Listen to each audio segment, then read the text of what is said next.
ஓ முடிச்ச வீடு சூப்பரா சூப்பரா. எப்போ என்ன டேட்ல?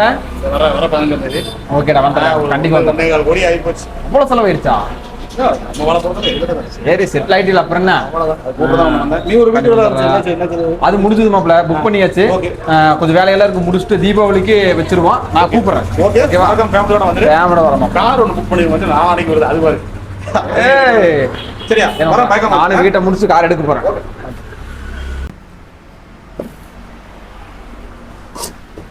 ஏய் உனக்கு எந்த ஆசையுமே இல்லையா? ஏன்னா திடீர்னு இப்படி கேட்கு. இல்ல நாங்களே இப்படி பேசிட்டு இருக்கோம், நீ பாத்துட்டே இருந்தியா? சரி உனக்குள்ள ஏதோ ஏக்கம் இருக்கும் தான் கேட்கறேன். உனக்குன்னு எந்த ஆசையுமே இல்லையா? ஆசை இல்லாம யாரால இருக்க முடியும்? ஆசை இருக்குண்ணா, ஒரே ஒரு ஆசை தான், இருக்கிற கடனை பூரா அடைச்சிட்டு நிம்மதியா தூங்கணும். அதான் என் ஆசை.